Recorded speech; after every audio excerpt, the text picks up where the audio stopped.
this video we're gonna check on how well this Huawei MatePad 10.4 2022 will fit in my hands.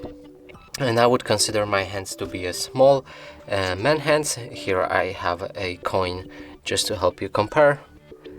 And now let's pick up this tablet and we're gonna check it from all sides.